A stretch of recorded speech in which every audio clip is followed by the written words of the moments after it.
is showing up for our brand new Building It Out in the Open live series. It's technically called Let's Talk About Subscription Ecommerce. We have Eli Weiss from OLIPOP with us today. Seth is manning the tech, and he is going to be recording this for future use. We're in speaker mode, so don't be afraid that it's a gallery view and you're on YouTube all the time nonstop, but we would love to invite you to come on and ask your questions. If you are so brave, it's no big deal. If not, you can pop them in the chat and we will ask them for you. So I'm going to go ahead and get us started. This should feel like a meeting that you want to go to for subscription e-commerce sellers, kind of a community thing. And have Eli introduce yourself, tell us who you are, what you do, and then tell us a little about OLIPOP too. Of course. My name is Eli Weiss. I'm the Director of Customer Experience at OLIPOP. OLIPOP is a soda 2.0. It's a new kind of soda. Essentially, Ben and David, who are our co-founders, started OLIPOP after realizing that 90-something% of households have soda. And the average American drinks one soda each day and consumes almost 152 pounds of sugar a year. So thinking, how can we make a delicious beverage healthy for you? So OLIPOP is soda style with nostalgic flavors and essentially has 2 to 5 grams of sugar per can and 9 grams of dietary fiber.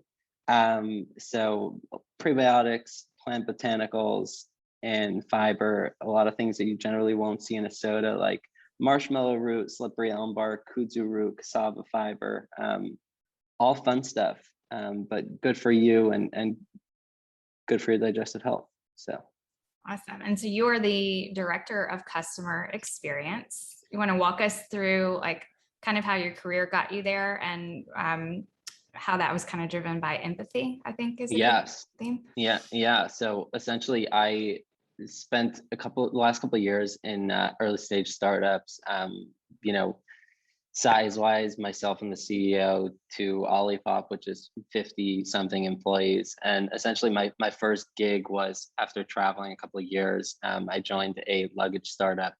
It was a Kickstarter brand based out of Israel. And essentially when I joined in 2016, they had still not produced the product that they sold in 2014. So when you think about customer experience, it was probably the worst it can get in terms of the way consumers just wanted a refund. The brand that spent all this Kickstarter money on research and development of a product. So I joined as that was kind of my first role in customer experience. And my hypothesis then was if consumers paid for a product, not in a store, but pre-ordered it, what they want to do is they want to feel part of the creation of the brand and the evolution of the brand. And by not giving them correct information and telling them it's on the way, when in fact it didn't get produced yet, that's kind of exactly what they don't want. So essentially we had nothing to lose. And my theory was if we can get everyone, in a Facebook Live or put this on a newsletter explaining what's really happening, the true story as to why it's been delayed and what they've been up to, we can probably flip it around. And fast forward a couple of years later, we ended up shipped that product, had consumers happy with the way it came out. They gave us feedback on version 2.0. We built the second version of the same product and had 90-something% of people hop back in. And I won't disclose if there were delays because obviously there were, but the long story short was that what I realized back then was listening to consumers is something that feels very simple, but brands don't do it. And that was my vision for, why is customer support the person in the corner of the office with the old laptop being told to go at the front lines and fight for the company when nobody even knows what's going on or what they're doing and everyone else is focused on something else. So my vision back then is we're spending so much money on every part of the company other than support. Support is always outsourced. Support is always the corner of the office. Nobody knows what's going on. They just know these people are answering emails. And I spent the next 4 years at that brand for just doing every single part of a startup, right? It's I touched every part of the company other than finance, and learned that was, we shipped thousands of suitcases to 64 countries, and operations logistics was super interesting to me. But what I realized is that the most underutilized part of the business at startups today, especially in CPG and direct to consumer, is support, right? It's like brands start off and they get super excited with the growth and they invest more and more money in growth, and growth is very binary, right? You spend money, you make money for the most part, and experience is like, it feels like a cost center. So that was my real excitement around experience.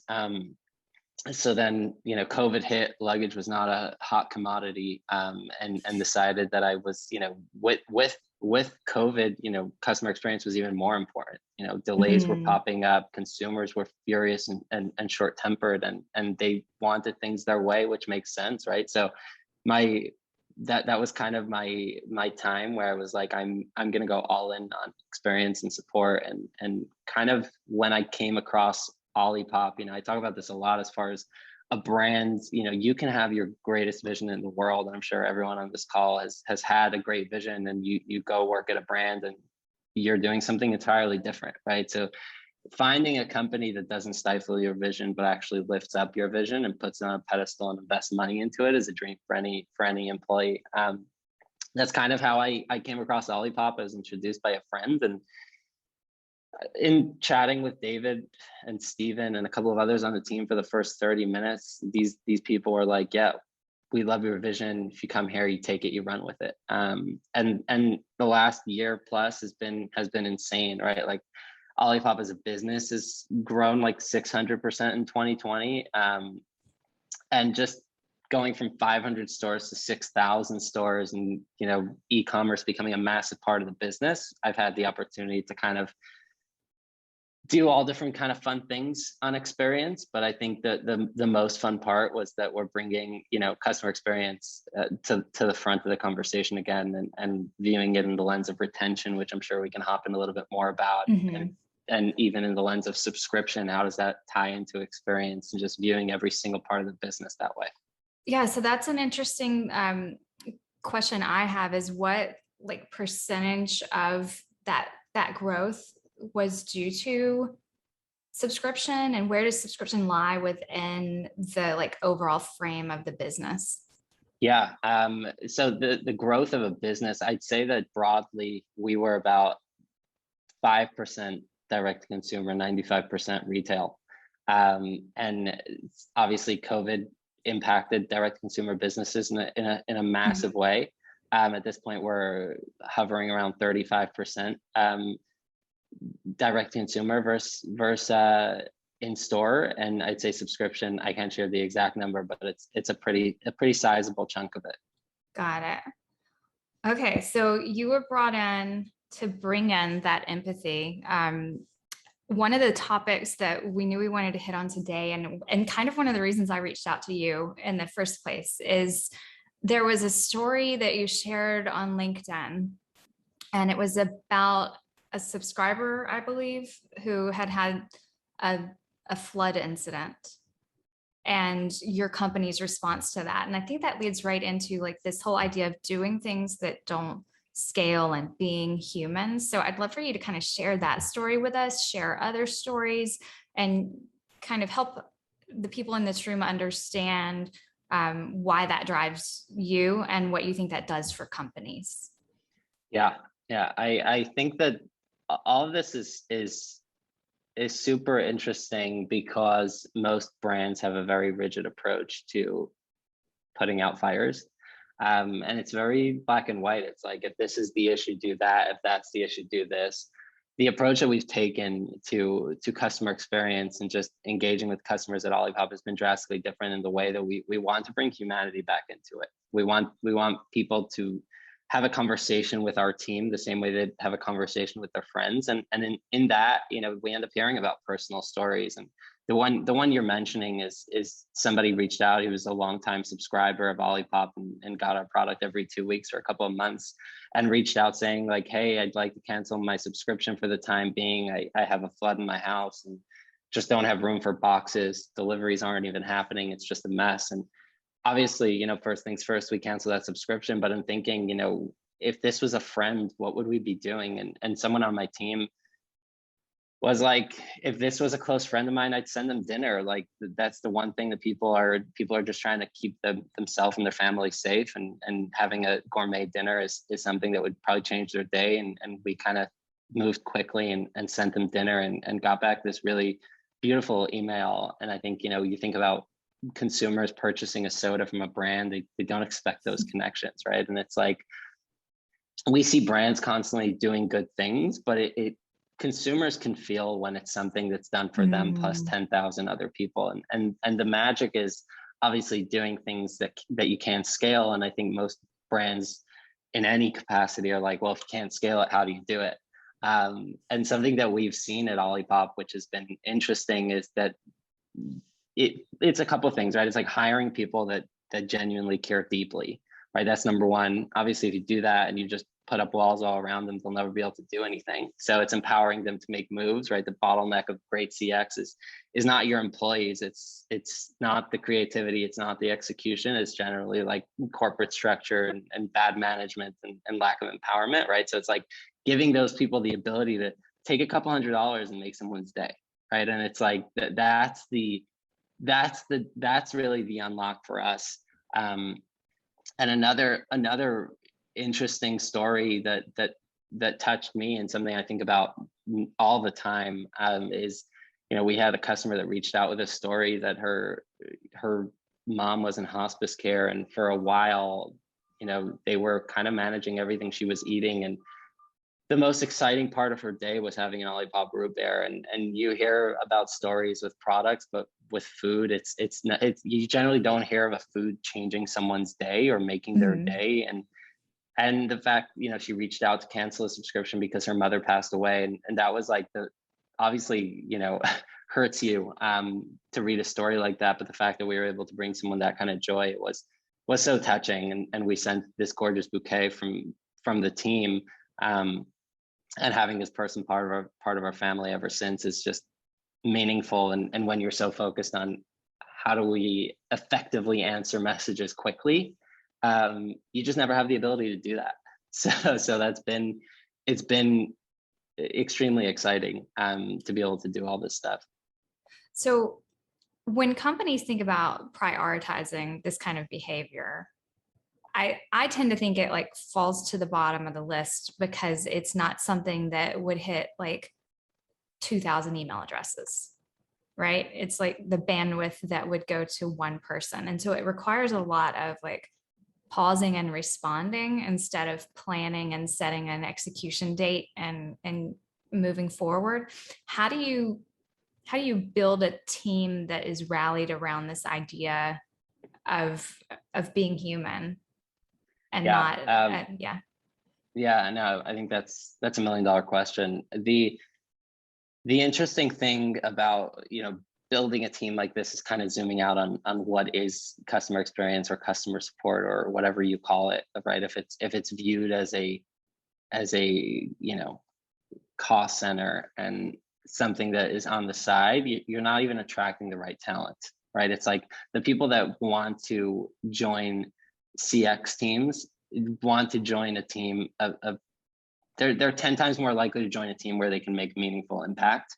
If somebody loves CX, they love making things right, and making someone's day or changing someone's year is so much more exciting. So I'd say we have a leg up on attracting talent. Like we can put a listing for a CX associate and have a couple hundred people apply for it, just because what we're doing is meaningful.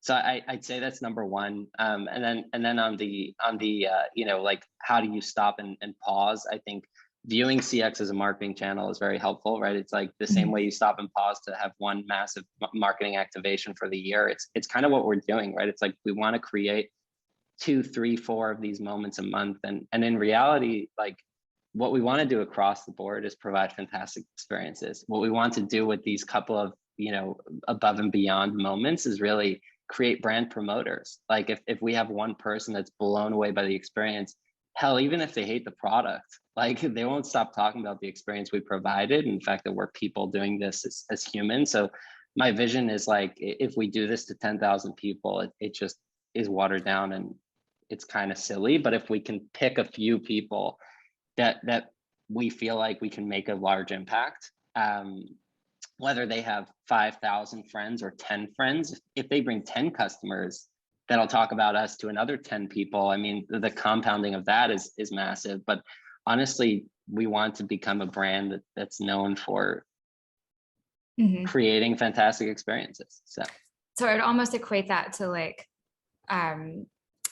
what would the right word for this be? Like inducing word of mouth by being like authentic, right? Like not, if you're using it as a marketing channel, you're looking away from all this attribution that we as marketers want to do. We want credit for every hour we spend or every click we created, et cetera. But it's so much harder to track the power of like that stuff that goes in like the funnel you can't see, which is someone's phone call or group tweet or like group message or their tweet or all these things where they're just like in a private Slack group saying, I can't believe what this brand just did for me, where you can't go and like record it in HubSpot. Right. But it exists and it perpetuates the brand's reputation. So going beyond that, another topic we wanted to hit on is like, how do you learn what really appeals to subscription subscribers? And that can be beyond like these empathetic little moments in time, but like what does your team do to go like, they love this, let's do more of this? Yeah, I think that's a question that most brands don't ask themselves. And I'm saying that because you see you see so many brands doing things for their subscription members that you're like, there's no way that people actually like this. And the reason why that happens is because people hate getting out of their comfort zone to ask these questions to consumers. They'd rather just, say like, they definitely would like this. And what we learned in talking to consumers, right? CX as a function sits very close to just about every other department. And what we learned is constantly asking those questions without assuming. So, some things you see pretty often is like subscription customers have their own Facebook group. And in surveying thousands of customers, we found that that's meaningless to just about every one of our consumers. Now, that's our consumers. That might not be the case for a different brand, but I think if you don't ask, you're not gonna get the answer. And then constantly taking a temp check, like we're reporting from CX all parts of the organization. What we saw is that we printed this little OLIPOP sticker and sent it out in a couple of boxes, and people were beyond excited. It kind of unlocked the nostalgia of like the cereal box, the toy in that cereal box where you open up a different box and get a different toy. And people were so excited about that. And we thought like, well, that's an easy thing to put in every subscription box. And then we thought, okay, how do we build on top of that? How do we create this sticker as a vessel to give these people early insight into what's happening next? So if we launch a new flavor, the subscribers get that flavor as a sticker in their box the month before it launches, right? So that's how we're building on top of it. But I'd say that first and foremost, if you're not asking, you're not learning. So we've been consistently asking, and we send out requests for feedback very often around subscription, around the business more broadly. So when you're sending those requests for feedback, are they like something they can just respond to the email and let you know, or are they more advanced like forms with surveys and things along those lines? Yeah, we have a small community of a couple of thousand people that we survey, and it's a type form with a couple of questions, and we're constantly analyzing the data and making decisions based on that. Nice. Okay, so I think I've heard you say, because I do my research before I interview somebody, I listen to them be interviewed beforehand. So tip to anybody who's trying to launch something like this.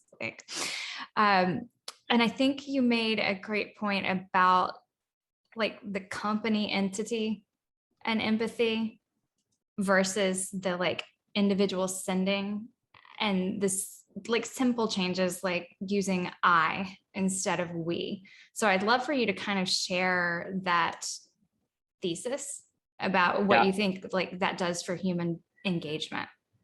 Yeah. I This kind of came from me spending an ungodly amount of hours in the inbox myself, and talking to thousands of customers. What we saw, or what I saw over the last bunch of years, is that the more you shift blame, the more consumers just get super frustrated, because it's a way of you deflecting from the actual problem. So a good example of that is when somebody orders a box of soda for $35, and then a week and a half later they still don't receive it, and they say, hey, this is a pretty expensive product, I still haven't received it. If you respond with like, oh, USPS is kind of a shit show recently, right? Like that's a great way to get the customer to be like, that I don't even care. Like, that's not my problem. I ordered a product from you. Now you can take it on a helicopter to me, but it has to get to me, and you're responsible. So whether or not, and there is a tactical way to have that conversation of like, here's what we did, and here's how USPS plays in the mix.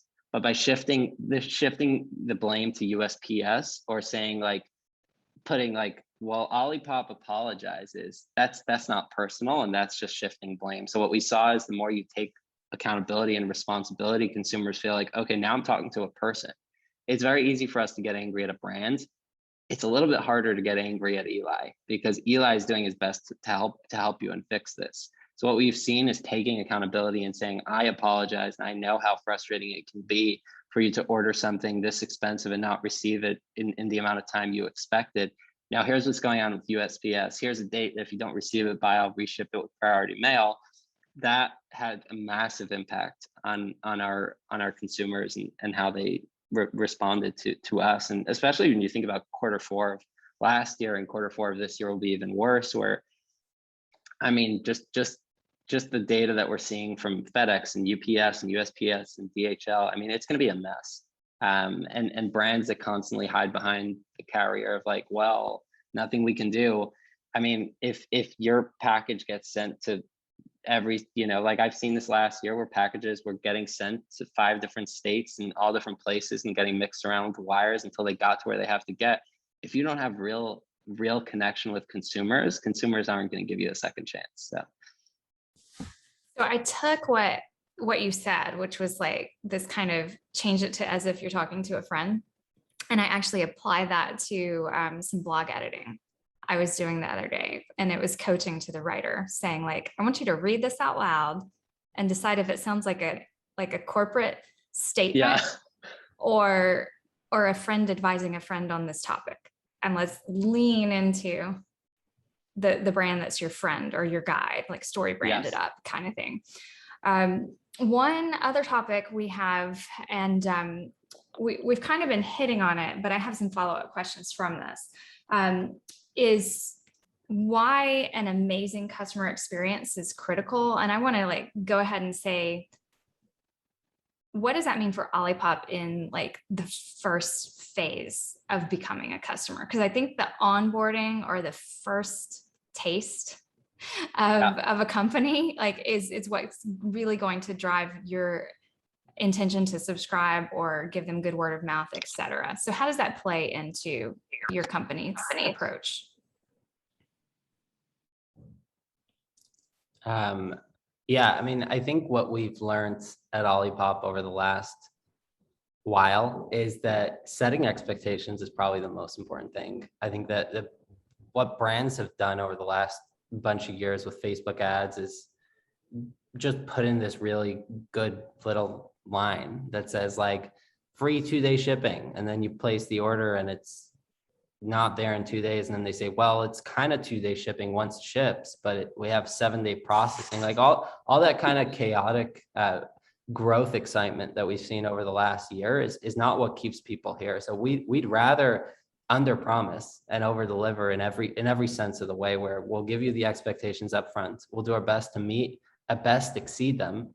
And that's kind of like the key for retention as a whole and the rest of the fun stuff. But I think what we've seen with onboarding is really properly setting expectations with like what the product tastes like, what your shipping will look like, every single part of the journey, like giving consumers an expectation that, and that's on a physical product And with SaaS, it's fairly similar, right? It's like if you have the expectation in place from day one, you don't need to be hounding them with customer success managers every week. And the expectation is there. So consumers, if they understand that it takes X amount of time to see X amount of results, you're in a much better place. And what we've seen, taking a slight shift, what we've seen around broader subscription is that what we've done is kind of shifted the general D2C approach or CPG approach is defaulting to subscription, where it's if you go on the website, that's what shows up first.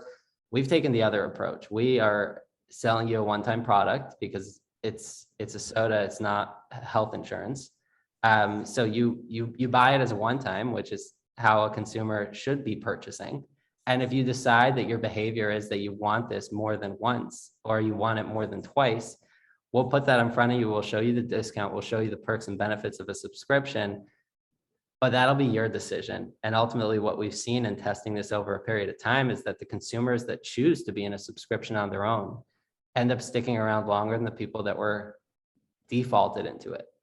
That's the same for newsletter and lead magnets to try to get people into a newsletter. I can guarantee you that all day long. Yes. And they're unengaged. If you came in for a different reason, you're unengaged. And it's kind of the approach of long-term versus short-term, right? It's like if you're going for that to hit a monthly revenue, growth is looking at like, let's see how fast we can hit this number.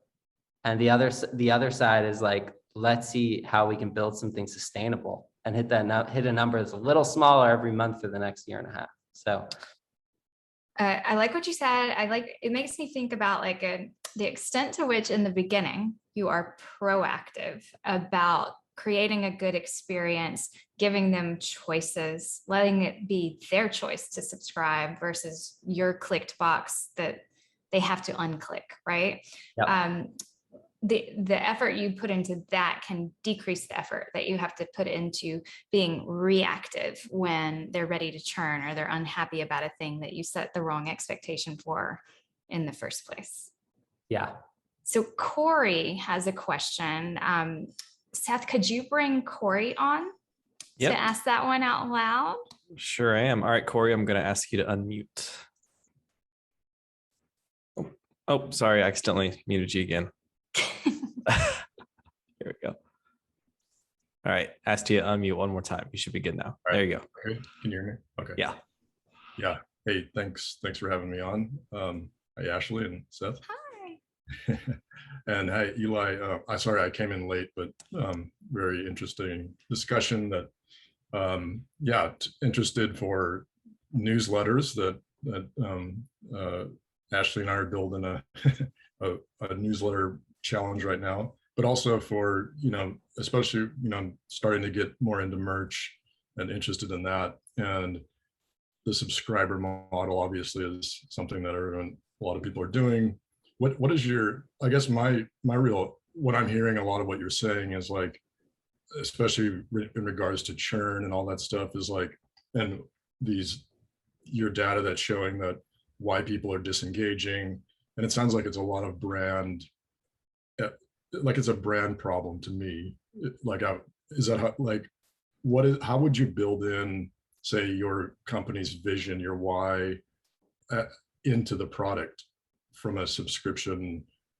How does that flow look, or what would you do to make that connection so that they are less likely to churn and more likely to stick with you through the bumps and so forth? Yeah, that's an awesome question. I think it's a couple of things, right? It's like for people to hop into a subscription when they already feel engaged with the brand, whether it's from messaging from day one or connecting with the brand and trying it and seeing that it's, especially in the age of everyone flipping smacking a label on something and shipping it from across the world. It's like people are, and there's a lot of trauma on ordering online. Like people expect that there's a 50-50 that the product ordering might never show up. And that's from years of drop shipping. That's from years of a bunch of seedy companies popping up. So I think just proving that you're a company that operates in good faith is number one. And for us as a brand, it's like Olipop was created. I mean, we're a healthy soda. Those are two words that most people haven't heard in the same sentence. So our mission is to meet consumers where they're at, and that kind of goes across the whole thing. So it's like, we are going to be here when you need us in the capacity you need us in. And for a subscription, it's like, if you order this monthly, and subscription for us wasn't even started until we saw that behavior. So we saw consumer behavior that people are purchasing every 2 weeks and every 4 weeks and every 8 weeks.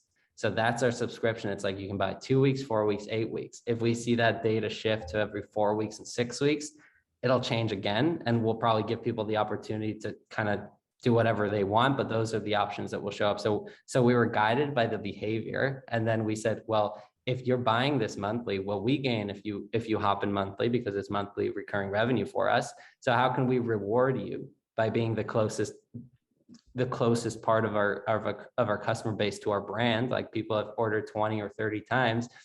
We want to bring you close. And that starts from like different messaging. Like the subscribers will get closer to the brand and learn more about, well, here's how much fiber you've had in the last X orders.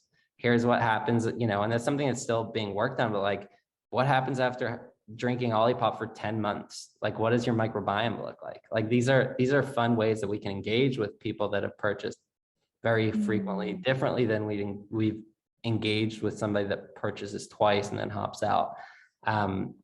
So yeah, I'd say that meeting consumers where they are is kind of the common thread, from Olipop as a brand to subscription to retention to just about every part of the business. Yeah, that's a great point. Like, because I think a lot of people will start out and say, like, I want to start a drop shipping business or whatever, and they put that solution first, or a subscription business, and then they're kind of working backward because they don't have the data to prove that that's, like you're saying, like, you're meet you where you're at, meaning like you're looking at the data and it's showing clearly that people are ordering like a subscription. So why not just give it to them? Is that right? Yes. Okay. That's smart. Yeah, that's really smart. Yes. So let the demand drive the action you take.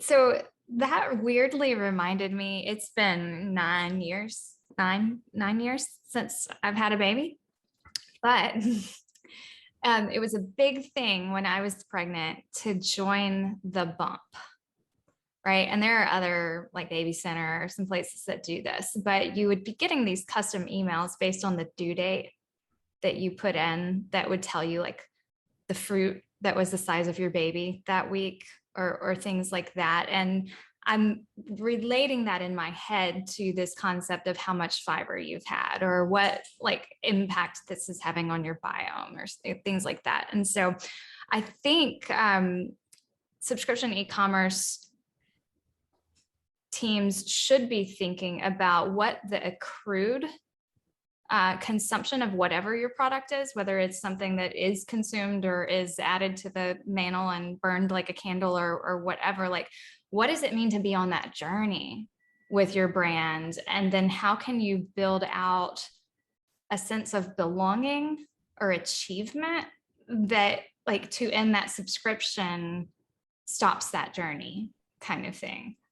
Yeah, I've been riffing on this for a couple of weeks now on just, I've been like thinking about loyalty and subscription and just engagement of a brand for a couple of months now. And I think what's always been frustrating to me is a lot of the out of the box like loyalty programs are very like transactional in the way it's like, you like our Facebook page, I give you points, you like this, you get points, you like that, you get points. You take all these this big bag of points and you get $5 off, and it feels very elementary. And the reason why subscription can be super exciting is because, to your point, it's like, what does 12 months on Olipop look like? Not just from how much fiber you've had, but what does that journey look like? And then when we think about messaging, it's as nitty gritty as to like post-purchase. Like if we know that you're buying as a one-time customer and you might just buy once and we'll never see you again, we want to tell you a whole bunch of stuff. But if you're on a subscription, we know you'll probably stick around for 3, 4, 5, 6, 7 months. We have a whole different shift in the way we want to talk to you. And then if we have a 12-month plan on messaging, we can reverse engineer that. And as each order heads to you, we can share a different part of that story. And it just feels like a deeper relationship than a standard, like you need this product because you like the way it looks, or you like the way it tastes, or the way it makes you feel. And that's very transactional. So thinking of relationship versus transaction is important, but then at the end of the day, it's like, it's kind of debatable in what consumers want from brands, right? It's like a much bigger conversation, but I do think that climbing a little bit higher on Maslow's hierarchy is to like what we can be providing other than a discount. The feeling of community is a buzzword, but it could mean something, right? Community could mean something to someone, but figuring out how, what do these people want from our brand? What do they connect to in our brand, and constantly listening, right? Love it. I love it. I have like a lot of SaaS ideas now too. Go ahead, Corey. Sorry, it just made me think, like, Eli, like in that framing, how would you, okay, like one question I have is, okay, that's, you're talking about like loyalty, a real loyalty program, not a fake, like kind of a, here's some points, like you're truly taking stock in them, and it's a real, like a content marketer would probably think. And so, but is there a point at which you do need to incentivize it a little bit, like, hey, if you become if you don't become a subscriber, you're not going to get this really amazing content that we've maybe walled off? Or like, would you do that, go that far? Or what would you recommend, how to get, sweeten the pot a little so they do hit like, I want to subscribe?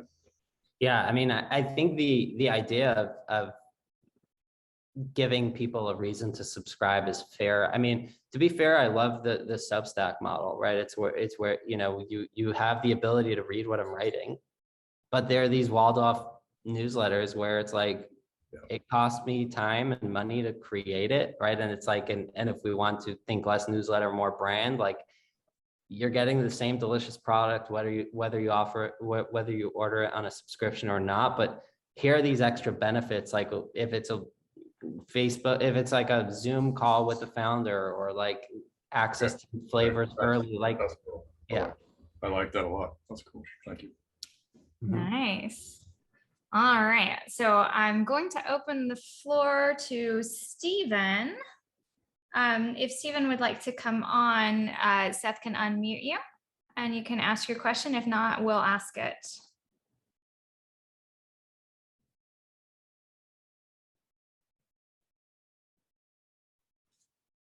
He's typing, I can see, waiting to be unmuted. All right, you're good to go, Stephen. I like how it's like live action narration. Yeah, sorry. I was just curious, intrigued by what you were saying, where you don't really offer the subscriptions until people meet, I guess, certain standards or threshold. What is that, and how do you measure it? And then how do you offer that to them, SML or SMS, emails, or how do you go about doing that? Like typically, like with our e-commerce business, it's you land on the product page and you can either subscribe, we show you right there the savings, or you can buy one time. So curious barriers to entry and how you promote it to them. Yeah, no, I appreciate your question. Essentially what we've done, we've seen that there's and we're tracking the data by looking at Shopify or Source Medium, which is a tool we use for data analytics. But what we've seen is that if a customer doesn't go straight into a subscription from day one, they usually join after order number 2, meaning that they'll order twice as a one-time generally, and the third order is a subscription order. So what we've done is, your first order, you get an order confirmation. Your second order, you get a confirmation saying, hey, you're back again. Here, by the way, did you know there's a subscription, just as an option? And when we're looking at predictive and reorder days in Klaviyo, and when we see that they are probably going to order their third order, we'll shoot them an email 2 days before that saying, like, here's our subscription and here's why it might be interesting to you. We've also tested SMS through PostScript, as well as like sending a little bit of like, hey, we've seen you here a couple of times. I usually think about SMS as a much more intimate tool. So I abstain from using it for sales. So what we've done is we we've waited, like if somebody ordered 5 times single orders, that's when we'll shoot them a text and it'll be like, hey, you've been here quite a bunch. Did you know of our subscription? Kind of like just an FYI. But yeah, generally we see the 3rd order. You know, consumers, the dream for me is whether it's subscription or first time order, the dream for me is to get people into a variety pack, because if they get into that, they'll find like their forever flavor in the first couple of days. And those people generally stick around for much longer. Obviously with taste preferences, like, you know, like some people absolutely would die for the strawberry vanilla, and some people think that the root beer is 10 times better. So it's tough to like get the perfect one at the right time, but generally it's like you find the flavor you like, you try it twice, you're like, this can be a regular thing, and then you'll hop into subscription. Are you using any ad retargeting for that? We've tested with it, and we continue to test all different retargeting on ads, but it's not like not a regular. Yeah. I'm curious the language that y'all use. I like to look at this and compare it across different brands. And it's because when I get those kinds of messages in email, I think of it as like the creepy big brother message, right? Like, we saw you looking at this, or we know you might like this. And I feel like very violated. And then, yes. Right. Yeah. And so I'm curious if you've seen some language work better than other language in terms of delivering that message to someone who is ripe to subscribe, and also like, oh yeah, that is a good idea. Yeah. So 2 things. On the email side of things, it's generally like, it feels like it could be a marketing email where it's like a subscription highlight. And on your 2nd order email, it's like, hey, welcome back. Great to see you again. By the way, did you know that there's a subscription you can look at? So it's kind of pretty simple and not too out there. On the text side of things, because it's like somebody ordering 5 or 6 times, it kind of feels a little less like we've seen you. But I think what we've tried to do is we've tried to like go right at that, at the weirdness of it. So I'm reading the copy right now. It says, hey friend, not in a weird way, but we've noticed you've ordered a fair share of pop lately and thought we'd remind you about our soda subscription. And then some benefits and giving those people a way to sign up. Smart. Just going right at it. Yeah. I like that. I think it reminds me of like the fake ad or whatever that people came up with about like when 3rd-party cookies were going to be taken away, and someone was like, but I know that you did this, and this, and that's why you're seeing this ad. Exactly. Interesting. Any more questions from the crowd? We have like 2 minutes left. How does everybody feel about this time? Like, I felt like if I set it at 30, we're going to go over. But if I set it at an hour, it's going to feel like we have to go an entire hour and get kind of weird. So I would love people's feedback. I'm going to have Seth drop a link right now. If you're here and you're excited for more of these, we have a companion newsletter that we are hoping to use to remind people when the next session is coming up. We are set at a cadence of every 2 weeks. So if you registered for this one, you're registered for this series, which goes through December, and I'll put new information in as we have speakers booked, and you can pick and choose which ones to come to, etc. But that's the newsletter link, and you can subscribe there, and we will not be sending you reminders through the traditional channels anymore. You'll just be subscribed to that newsletter, which will include like a reminder before the next session and a replay after it airs. So that's what's happening with that. I have a thought. Ollie, I almost called you Ollie instead of Eli. I did like that 15 times one day. Like I've got Ollie from Eli Pop speaking. Amazing. Yeah. Do you have questions for the people here, including the ARPU team or the people in attendance? Like, I would love to like flip the script and let you think through if you would have questions for this group, what would they be? I mean, I'm always curious to hear people's expectation. If you tried Olipop, how you think it tasted versus what you expected it to taste like. I think that's a question that we don't hear answers to a lot. So if anyone has feedback on that, that would be interesting. Does anyone want to raise their hand if they've tried Olipop? Has anyone tried Olipop? Are you going to now? Oh, we have Steven. Can we unmute Steven to give his response? Did it taste like nostalgia? I've had it. We're in Georgia, so usually just the cola flavor is available there at Kroger. I like it. I've had, I think the only other like organic, healthier brand I've had is like Tractor Cola. I think that's another, probably a competitor of yours that you're aware of. I think it tastes fine. It tastes good. I mean, we're in the alternative health business. So any way you could be, healthier and get the same, scratch the same itch or get that same taste is great. I mean, you look at like a bag of organic Lay's versus regular Lay's and it tastes the exact same, but there's 87 less ingredients. So definitely appreciate it.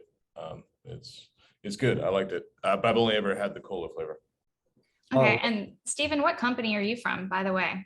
Better Way Health. We sell consistent products. Got it. Thanks.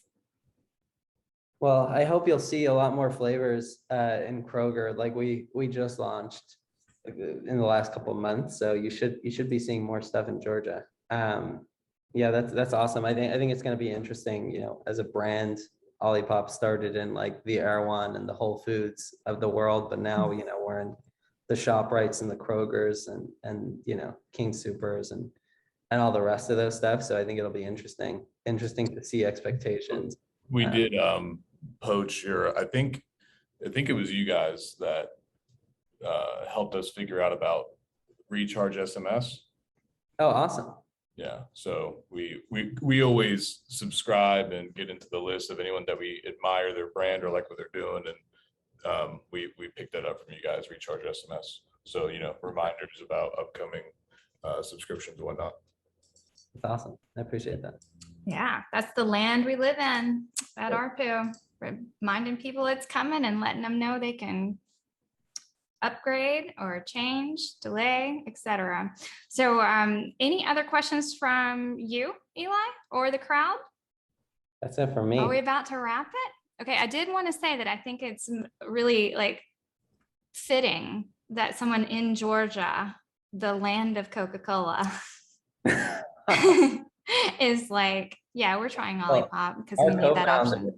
Our co-founder, David, just moved from San Francisco to Atlanta. So I think we'll see some excitement. Oh, fun. Yeah. That whole city is like a Coke shrine. So interesting. Awesome. All right. Well, we'll put together the replay. Again, thanks. Everyone give like some hands up or shout or love reactions to Eli. We really appreciate you taking the time to be here with us today. If there's any key takeaway that I would want to send people with is to be human, be empathetic. Like a brand is hard to love, but people are easier, right? So use that. All right. Thanks so much. Good to be here. Thanks. Thanks. Thank you all. I'll see you soon. Bye, everybody.